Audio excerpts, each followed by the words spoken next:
dos, tres.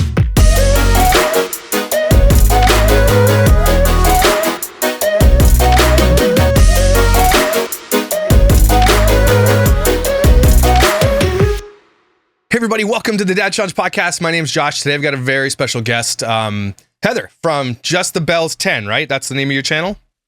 Yes.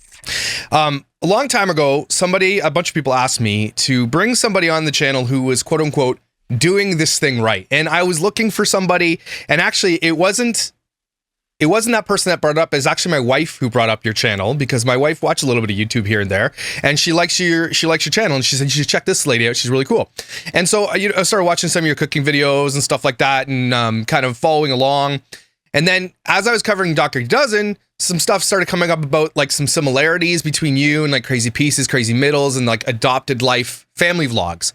And so today I really want to just get into, a couple things. One, I want to talk about what you're doing right, what you maybe don't think you did so right, and your journey on YouTube, your journey as an adopted parent. Just basically just ask you a bunch of questions, and maybe want to give you a shout out for doing this kind of the right way, quote unquote. And I think that's pretty cool. So thanks for coming on the show. I know it takes a lot of balls to come on a show like this, because you do what I basically talk against generally, right? And so I definitely think there is room out there for people to do this in a way that honors kids, and at the same time allows you to, expose things, bring awareness to things, cook delicious things, to help people to thrift and to shop better and to give good tips and advice. And I think that's what people thought about you. And I think generally a lot of people would agree with me. That's what people think about you. So thanks for coming on. Yeah, you're welcome. So first, before we get into like YouTube and the world, just tell me a little bit about you. So I'm a mom to 8 children. We adopted 7 of our kids. I don't know. I've been married for 25 years. We live on a farm. We have a poultry farm. We raise Clydesdale horses. We have our own masonry company. So wow, we're very, very busy. You have Clydesdales. Those are those big ass horses with the huge feet, right? Yeah, the Budweiser ones. Okay, Yeah. and how dangerous are those things?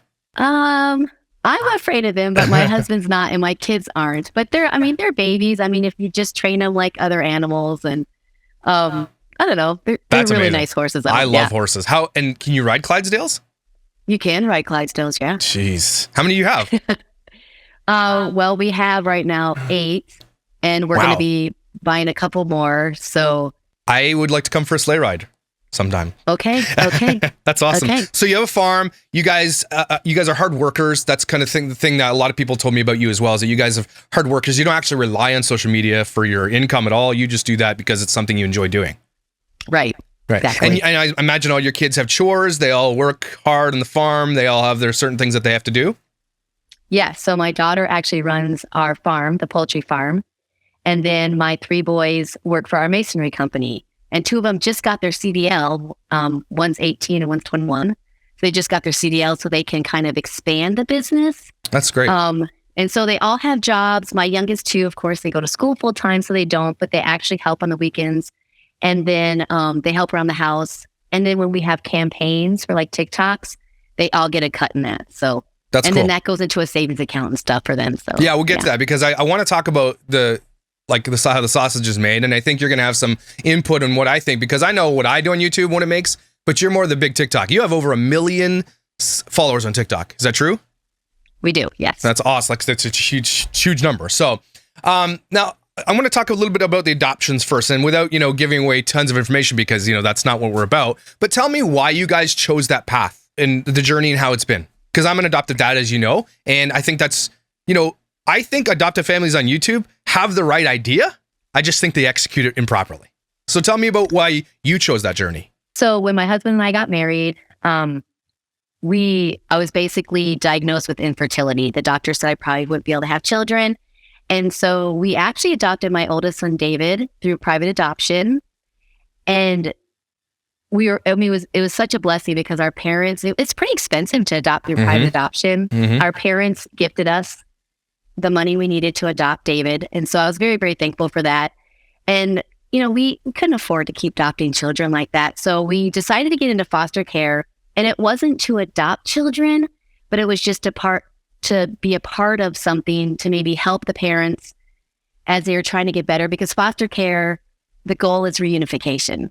It's not should adoption. Be, yeah. It shouldn't be, yeah. Right. It's not adoption. And so we got in there just to be a stopping place, a help to not only the children, but the families. That was kind of how me and my husband thought, it's important to support the whole unit. And just with certain circumstances that happened, a couple of our kids came to us and, there was already termination. So we were able to adopt them. So we ended up, 10 years later, we adopted 7 of our children through foster care. And so that's kind of how we got into it.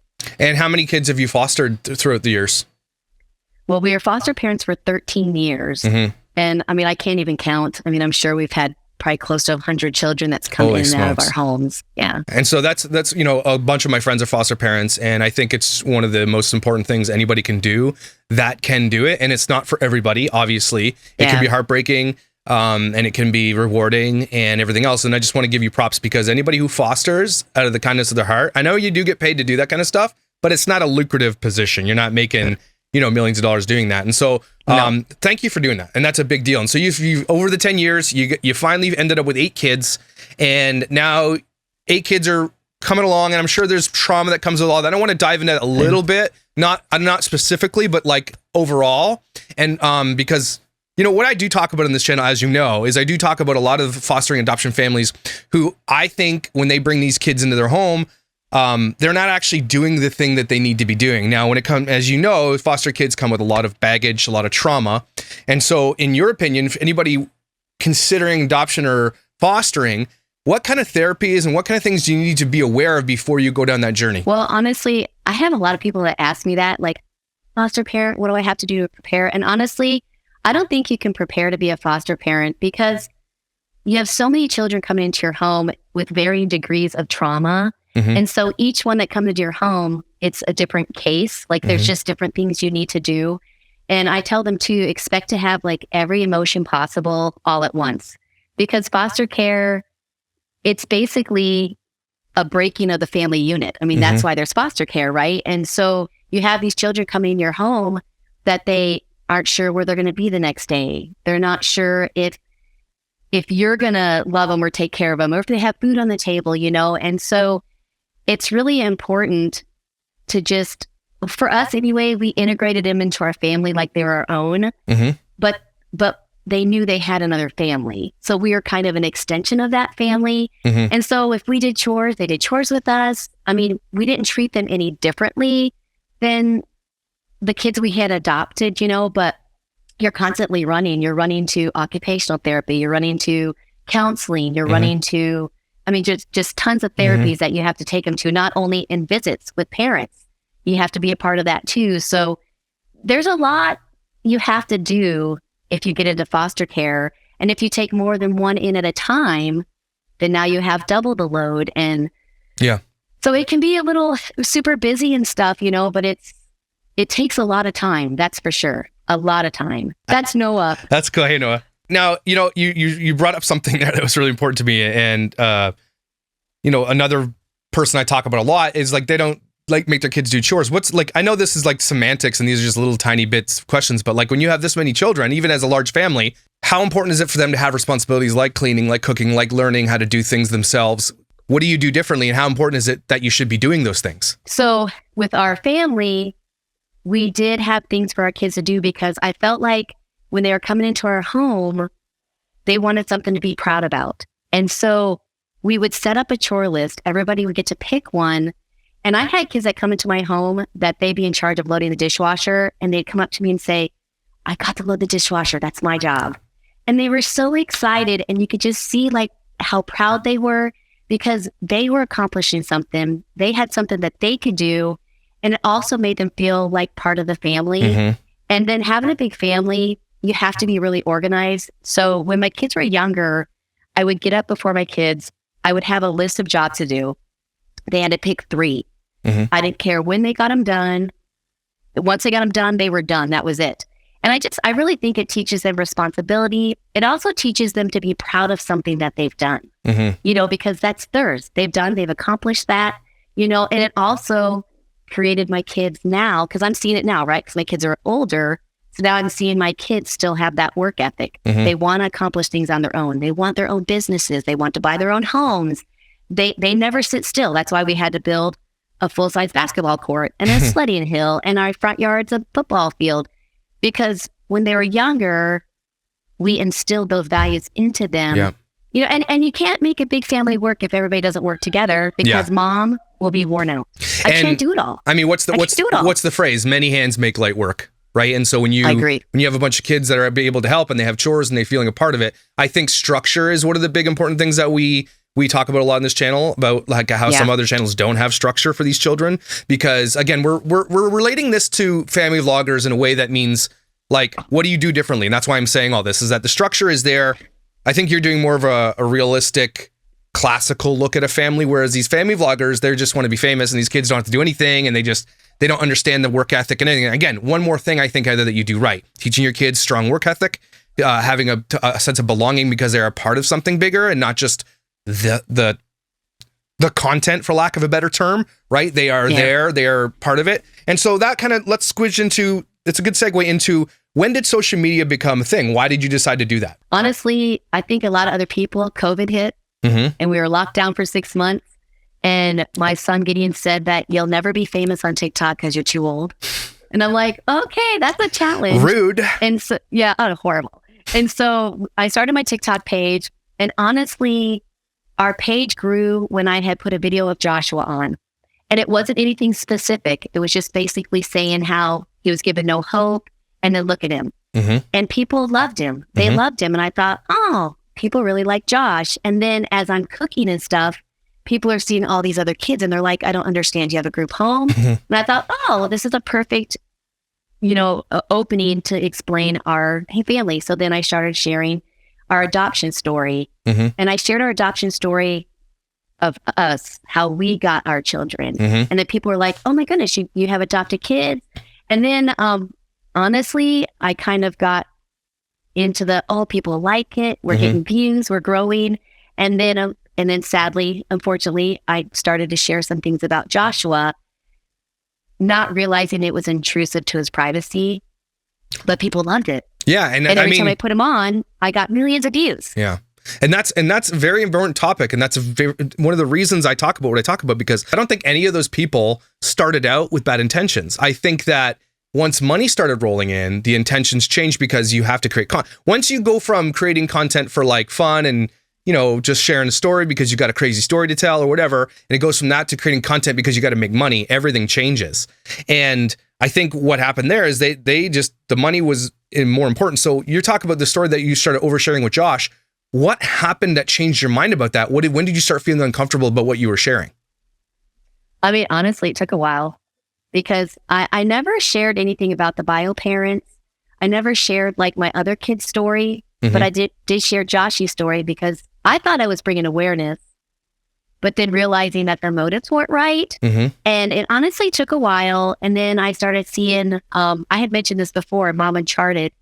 She had put a video on that said she's a big advocator for, exploiting children online and stuff.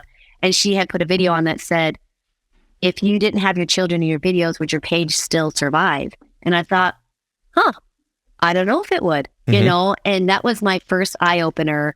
And then I started seeing other people on TikTok talking about it. And then I saw tons of people on YouTube talking about it. And I thought, oh, I'm really drawing the line here on, am I exploiting my children? I wasn't doing it for money. We don't need the money. Yeah. It was the views. It was the following, it just kind of makes you do things you shouldn't do. Well, I mean, how hard it is to get somebody to admit what you just admitted, because that's actually the truth, right? We, as creators, we thrive in content where people are reacting to it. I mean, especially for me, if I'm not getting reactions, then I'm not doing my job, right? I have to get, either I make it funny or I make it serious, or I bring outrage, or I induce outrage, or whatever the case may be. We're doing that. I mean, social media is a place where you are showing something and you are expecting a response. And so thanks for being honest about that. But at what point were you spending too much time on it? Were you looking at comments? Were you seeing hate comments? Were you saying too much? Were you getting love bombed? And did it make you feel good? Did it make you feel bad? How did all that manifest over the time until you started realizing, crap, I shouldn't be doing this? Honestly, the sad thing is I never got anything negative about Josh. Nobody called me out. They should have, but they didn't, and I think what kind of started the whole thing is my kids are like, hey, I don't want that on. Like, cause whenever I put a video on, my kids know. And so they say no or yes, or if I put something on they didn't know, they're like, I don't want that on, take that off. Mm-hmm. And then I walked in one day and I was doing grocery hauls. And of course I was buying way more than we could eat. Yeah. And I walked in the house and my husband looked at me and he said, we can't eat this. We can't eat what you're buying. Yeah. You have to stop. And I thought, I mean, first I was a little upset because I'm like, people love my grocery hauls. Yeah. And then as I sat down, I thought, you know what, he's right. Like, I can't, my family can't eat this. It's going to go to waste. And so that was another red flag. If my own family were like, hey, you need to relax. You need to stop buying this stuff. We don't like this on, you know, and I was like, okay, well, we're a family page. So if my family's not with it, then we've got to make some changes, you know? And so that was like the big thing that really got me thinking like, okay, you're putting more time into your social media than you are your family. And I was really burdened by that. I mean, because if I didn't get the likes I wanted on a post, I'd be irritated with my family. And I'm like, wow, that's crazy. And so that's kind of what started the ball of me removing things. And I'm still going back. I mean, man, when you have years of content, it takes a while. So I've been trying to hit all my platforms, going back and removing things. But, and plus I'm tired. Like it wears you out. It does. This is one thing. With the comments and this is the one thing not a lot of people realize, or they do realize, but they don't realize the depth of it. Now, you stated something before I get to that question. How did your husband feel about all this from the beginning? Did he see anything? Did he mind at the beginning and then find it later? Or did he pressure you at all to stop, or what happened? So he's really skeptical because he didn't want our family out there, and I didn't listen to him. You know, and then finally he's like, "You got to stop," you know, and it's not a good thing. And then even the house tours, he's like, why are you doing that? You know, and I still didn't listen because I'm thinking, oh, it's no big deal, no big deal. You know, so there was a constant stress between me and my husband about the social media. But then honestly, when I relaxed and started listening to my family and started not letting social media control me, now my family's on board and my husband's on board because now I'm trying to do it right. I'm not perfect. I'm far from perfect. But now I'm trying to do things right. And I asked my husband, is this a good idea? Or is this a good idea? And now he's giving me ideas on budget shopping. And my kids are giving me ideas, you know? And so when I changed things and started listening to my family and including them in it, then now we're good because my kids became a team effort instead of a one trick pony or a rock star show, right? And that's important. So where was the question I was going before that? So I was segueing into something and then I went back to the husband thing. What was I saying? So everything's growing, everything's looking good. You're not making a ton of money because you don't make a ton of money on TikTok. Like tell people what it's like to be monetized on TikTok. Because I don't think people realize it's actually not that much money. No, I'm not monetized on TikTok. Oh, you're not? Like a quarter for a live. I make money through campaigns. Yeah. And that's big, and that could be big money depending on your follower count. So a lot of people don't realize TikTok is made to grow a platform fast, but you get money through campaigns, and you've done campaigns for different advertisements. Do you get do you get more money if your kids are included in the campaigns? Yes. Yeah. Because they want family. So it's family pizza nights. It's if I'm going to do a vacuum, show vacuum around your family.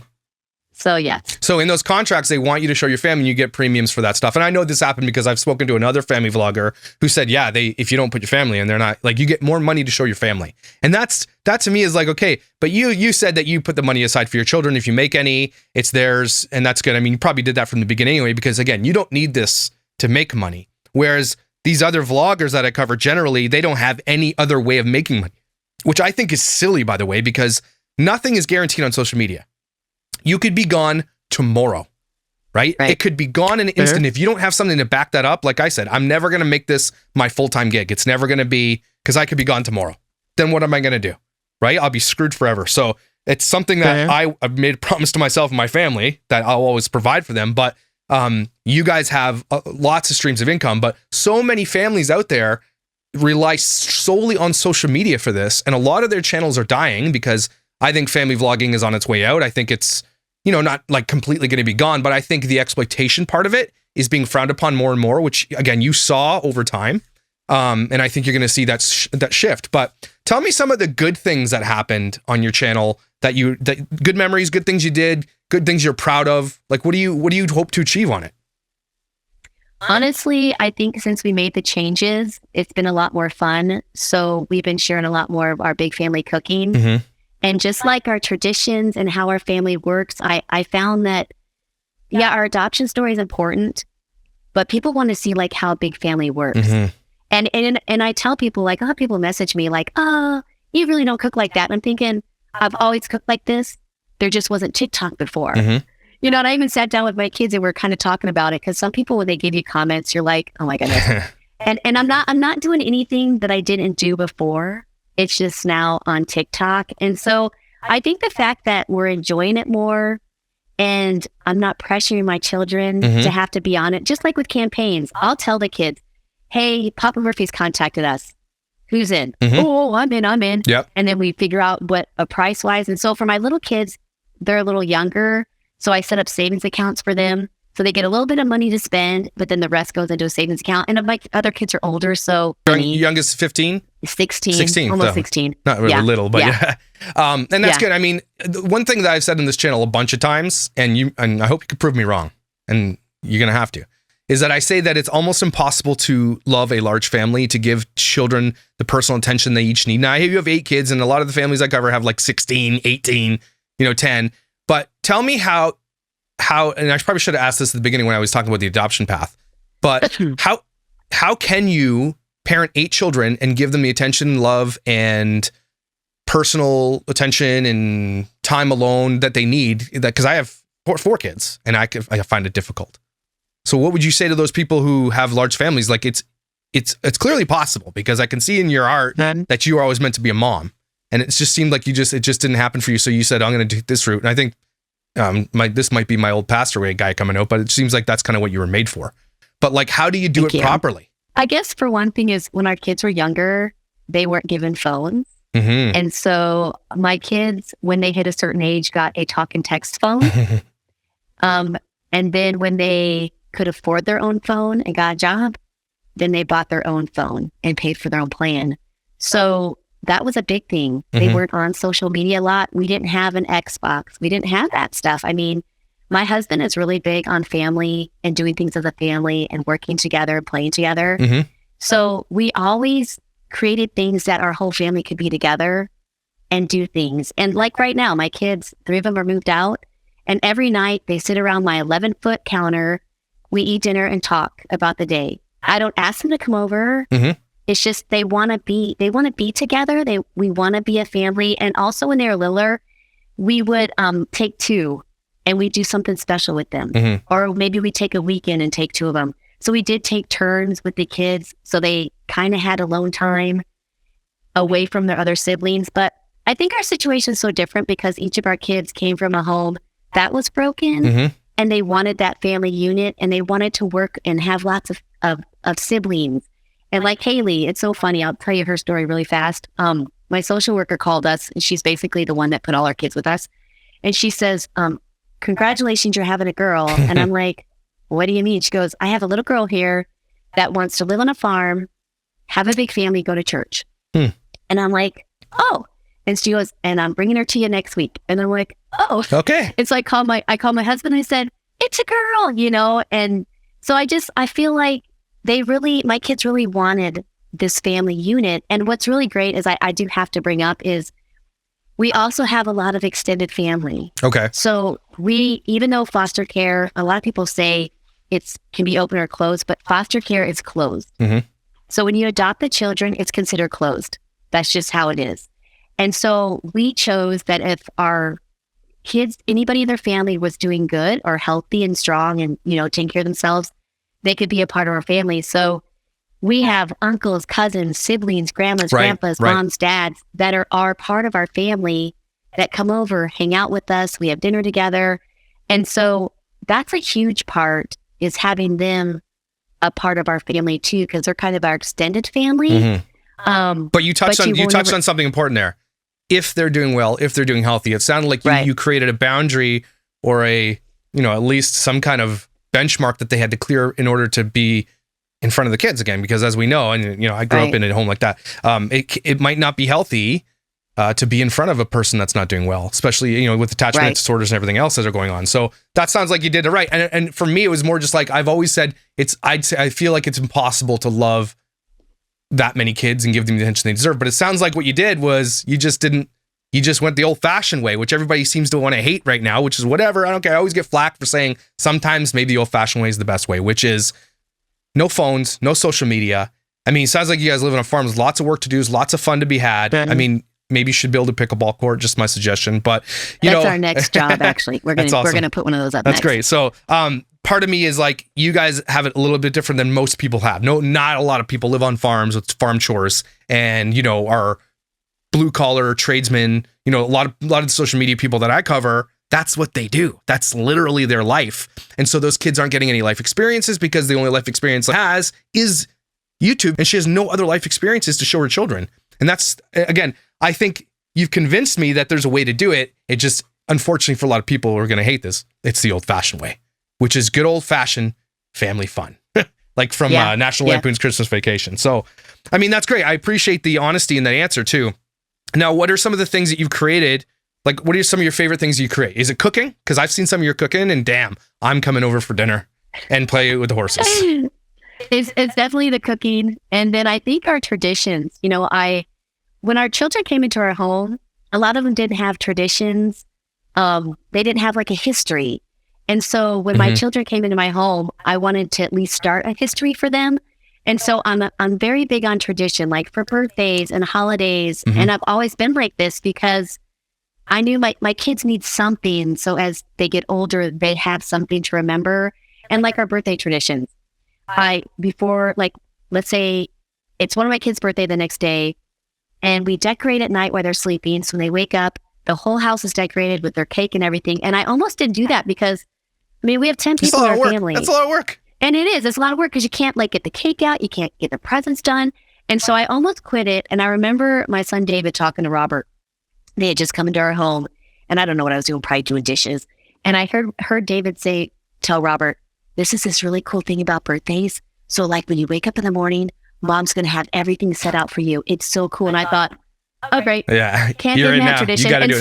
And still my kids are adults and they go to bed and they're like, they know.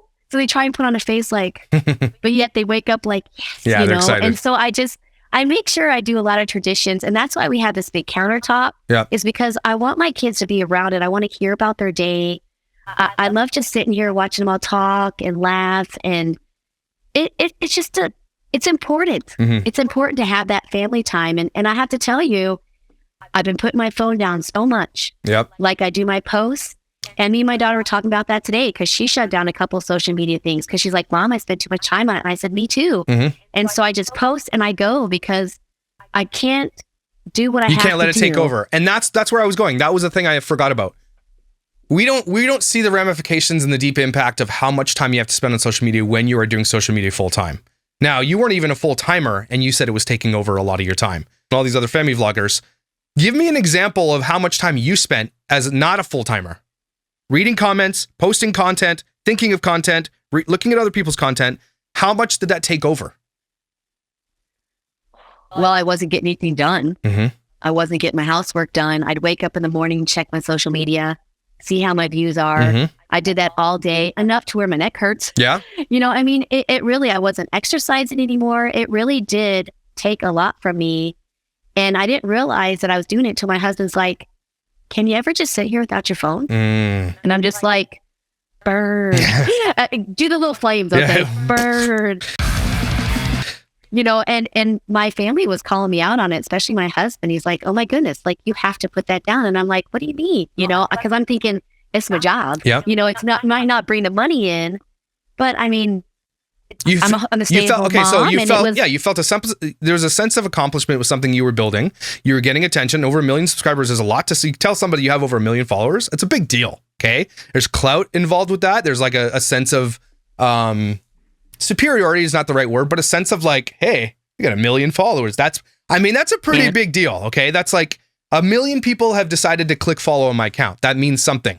Right. And not only that, you're checking your socials, you're checking for comments, you're deleting comments, you're looking through things, you're checking DMs, you're getting all the stuff, and you weren't even full time. So I need people to realize how much time other creators are spending doing this, and they're full time. When you have a family of 8, a farm to run, a house to clean, and to do all your stuff and grocery shop, and you're doing this, you're saying everything else goes to the wayside, and I believe you, and I think people need to realize that. Oh, I was tired. I'm still tired. It really does suck the life out of you. It does. I mean, I would cry. I'd be just like, I'm so tired. I can't keep up. And now if I don't post, I don't post. Mm-hmm. I don't care. You know, and my whole perspective has changed just because all these things I've been burned about. Because I'm telling you, if you're a full-time blogger or whatever, you're tired and you're about to lose it. And I was about to lose it. And it was controlling my actions, controlling how I responded to my family. I would find myself by myself in a room on my phone while my family was like in the living room. And I'm like, I'm not even noticing it. And so just the fact that I sat down with my family, and I actually did apologize to my family. If I cry, I'm sorry. But I apologized to my family, apologized to my husband, apologized to Josh. And I'm like, I'm so sorry. Oh my goodness, I got it so wrong, you know? And if I just listened to my husband, he's so wise. I mean, But I agree. I was on a mission. I was on a mission, and I was going to get somewhere, and nobody's going to stop me. And now I feel so much better. I mean, I'm still a little tired. But the pressure's off because there's pressure. There's so much pressure that mounts up because you're pressured to make content, to make good content, to make content people are looking for. And when you get a first hit on Josh's story, you're like, oh my God, tell me the truth. When that happened, when your first viral video happened, was your second thought to be like, how do I do that again? Oh, I was like, oh, they like Josh. We got something. And then you did it again. Did it again. And then it happened again, and it happened again. As I continued to do it, then everything got more specific about his. And I said, oh, I'm just sharing awareness. No, I wasn't. I knew I could get 1 million hits off Josh. And it's sad. I'm very ashamed by it. I've apologized to my followers, apologized to my family. I'm ashamed. But I tell you what, though, the real release for me is when I saw a smaller commentator talk about safety with your family. And I'm seeing all over the news of these different creators that are not here anymore because of safety. And I was like, enough. And I made a little video of it because I'm like, enough. And I wasn't trying to explain anything to people. I just wanted to make them aware why I made that decision. And I deleted anything with a house tour, anything with our driver's license or our license plates. You wouldn't think license plates, but people are like, dude, your license plate. And I've started to delete things with Joshua. And let me tell you, millions and millions of views. Like the one I deleted of Joshua had 15 million views. Wow. Which is a lot, but that means 15 million people saw something private about him. I can't take that back. Yeah. And so I'm deleting, trying to move on, but I'm telling you, it seems so weird, but it's almost a freedom. Just removing the stuff that's been burdening me forever that I know was wrong, just removing it from our account. And you know what? Maybe we're not growing as fast, but I don't care. It is what it is. So if you want to see me cook, follow just to those 10. Yeah. If you want to see crap, we're the wrong page to see. Yeah. And it takes, and again, this is the redemption side of family vlogging. I think if anybody chooses this path that you've taken and what you've just said is humbling, you have humility, you have this ability to see what you did was wrong. And you said, okay, well, you see this, I think what you're alluding to is a story of a podcaster and his wife who got killed, right? Or his wife's a podcaster and they got killed by a fan. There's another story in Florida with a girl named Ava Madgery. She was followed by a 19-year-old boy home, shot the door off the house and almost got killed. Could have killed her whole family if her dad wasn't there armed. There's been many stories of this. OnlyFans creators being killed by fans. There's what's called a parasocial relationship developed with your children that you have no idea about. In the 15 million views of that video of Josh, how many people do you think in there are weird or have some kind of weird built up parasocial relationship with your son that you don't even see? You would never be able to see it. Right. That's what I think what a lot of families don't realize is they don't want to see it. Because can't see it, can't hear it, doesn't exist, but it really, really does. And you expose your story to a lot of people, and it could have done some good too. Don't get me wrong. Now I know a lot of people have this idea that it does do some good, and some people have done some good things, but in the end, it's not Josh's responsibility to be that for the internet. Right, and I'm finding too that there's a way to share his story and still provide hope and awareness without giving the exact details. And honestly, I wouldn't be sitting here today if it wasn't for the different people on TikTok that that was calling out all of us. Mhm. I'll include myself. But I was so burdened by it, and I had to listen and learn from it. And by doing that, then I realized my family was not on board. Well, and You know, as I'm talking to you too, I know that you're not the most tech savvy person because you call your AirPods iPods. But where was the pressure coming from aside from just the likes? And was there pressure, outside pressures to say, were you looking at other creators for advice? Were people reaching out to you, managers? Were people like, do this, do this, do this? Was that noise as well in the background? I think when you're a bigger creator, it's competition. Mm-hmm. You want to be the best. Mm-hmm.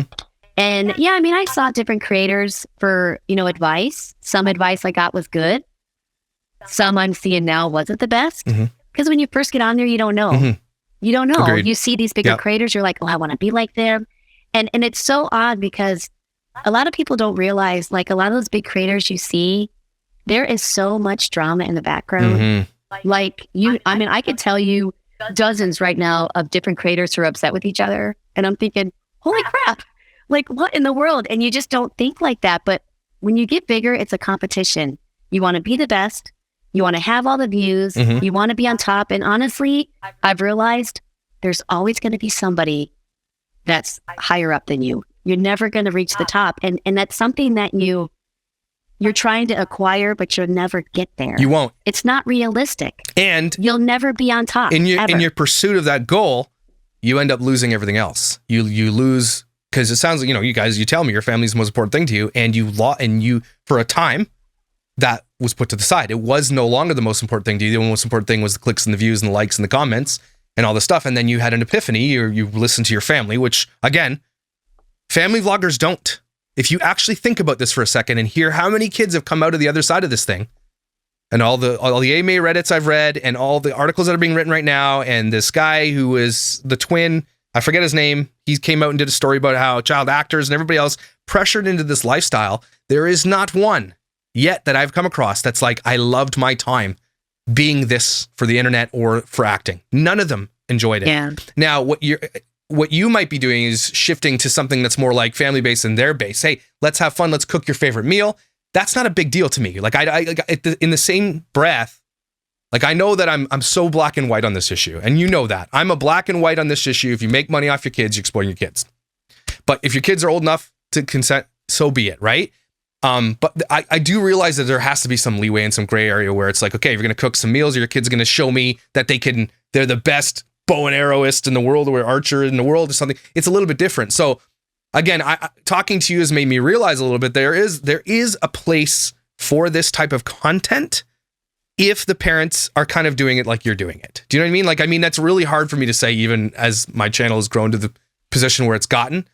But that's cool because you're exposing this. You're giving me your heart on how you had to forgive yourself, and your family had to forgive you, and you had to ask forgiveness, and you realized, not too late, thank God, and you didn't let it take over your entire life, because so many they're already past the point of no return. They have no option but to continue, because their entire wealth and life and spirit and soul and everything that goes into that, their ego, all that's built up into what they've created, and they have nothing without it. And that is the saddest thing. And what I'm hearing from you is that you have nothing without your family.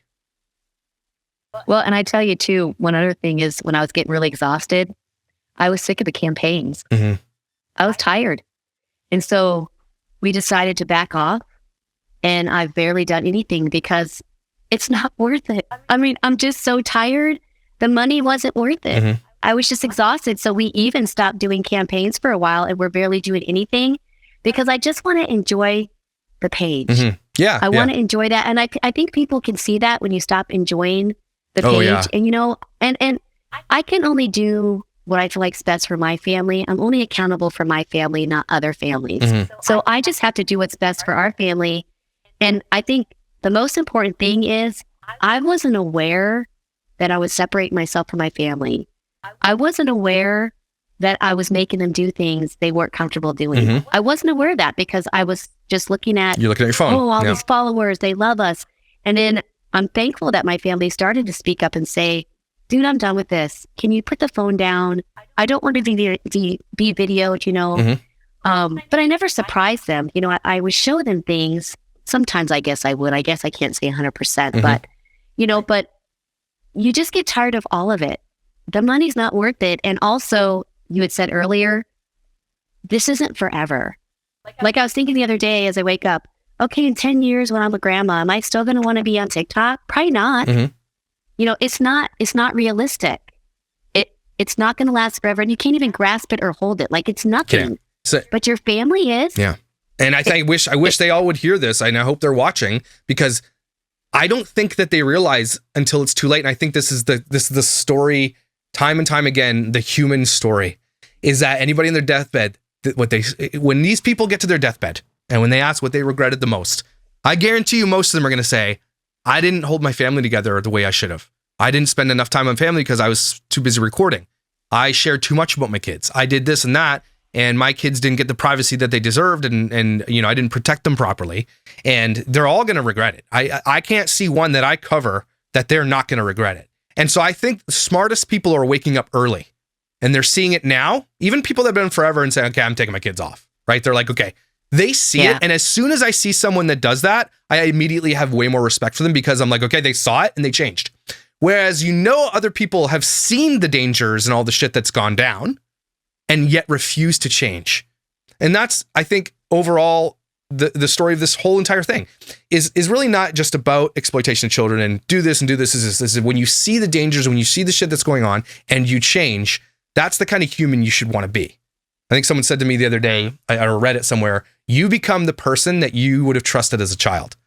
And all these kids are growing up in homes where they're going to be out of that when they become adults, and they're not going to be anything like their parents, because they can't even trust that everything that they do isn't going to be created for content or used or exploited for content. They don't even know it until they're older.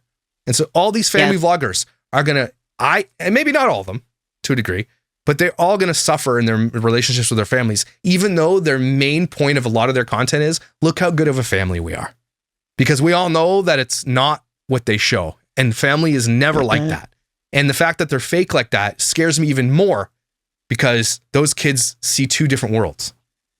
Yeah. Well, and the platform is not sustaining. No. But the one thing I did do is I told my family, make me accountable.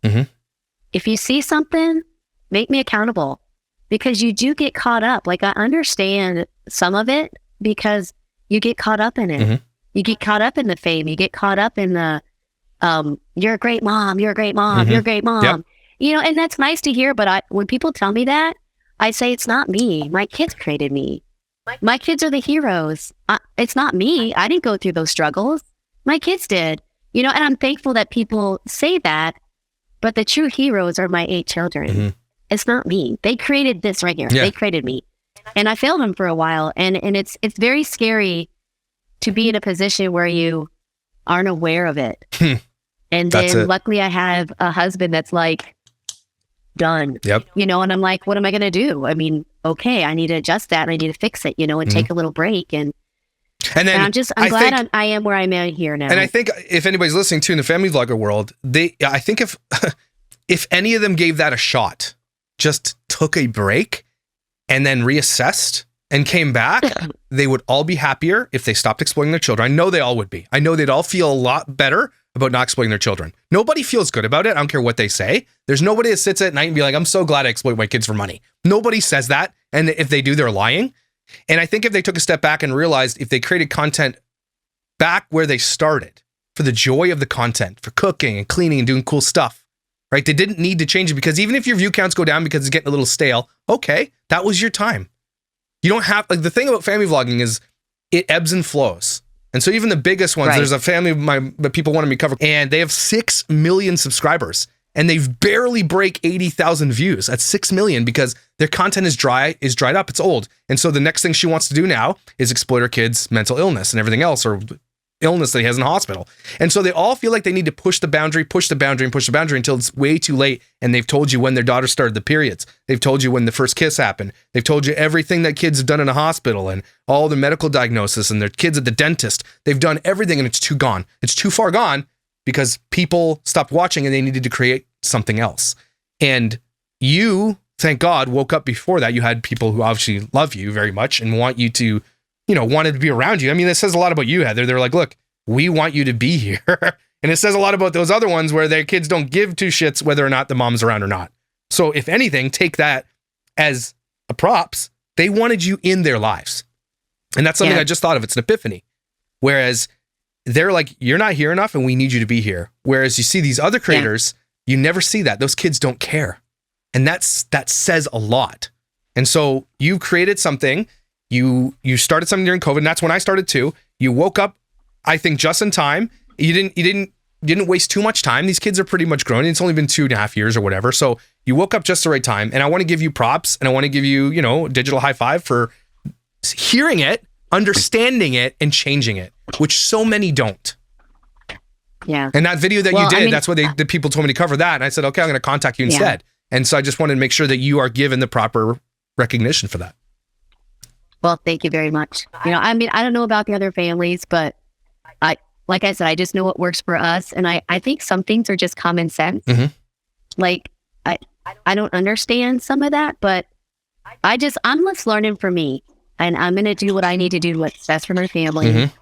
And just share things that, are cooking and be real safe. Because honestly, you mentioned the exploiting. Sometimes you're not aware you're doing it until you get called out or because I didn't know. Because when I had heard that word, I was like, am I doing that? And I'm thinking, looking at my page, I'm like, I don't think I'm doing that. But then as I kept watching and listening, I'm like, oh, I think I'm on the edge of doing that. I need to take care of that so I don't go over to that. But also another thing that I've been really doing is really searching out other big families that are doing it right. I have found several different families that are a joy to talk to, and they don't care about all that stuff, and they're doing things right. And so I'm also finding examples also to help me. So when I'm on my social media and sharing things, I'm not overdoing it, because there are families out there that are doing it right. And there are they're not oversharing, and they're sharing their big families without having to share details. So there are several families out there that are doing it right. And good for them. I appreciate that. And again, and YouTube can be drama, and that can be stressful. And I'm sure that hit. There's all drama, and people are going to talk, and they always say things. And so that's obviously a big stress too. And I know every family vlogger and every person on YouTube goes through a level of hate comments and drama that is very, very exhausting. Like, that just cannot be sustainable. It's not. So yeah, you do. That's awesome. Okay, Heather. This has been a great conversation. I'm glad I had John and as an example, and I heard your heart today, and I really appreciate it. You know what? I need to see the Clydesdales, so maybe do some content with the Clydesdales. I want to see the chickens. I need to. I think people would love that stuff. I would love to have a farm. My wife is like, no, ever, never, ever. But I'm like this close to thinking about a hobby farm, and I'm like, I could do it. Lots of dogs, lots of I'd have a goat, maybe a llama. I don't know, something.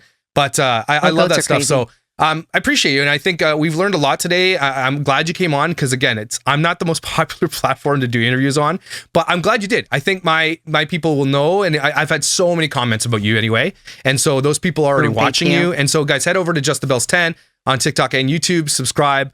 This is again an example of someone I think has course corrected, and is trying to do things right, and that there's something there. I think for sure there's something there to be celebrated, and that's great. Well, thank you very much. Awesome, Heather. What's for dinner tonight? For dinner tonight is Irontown pasties. We went to our local pasty shop, and I picked up a load of pasties. That sounds amazing. I love it. All right, Heather, I appreciate you being on the show. And all right, thank you very much. Cool.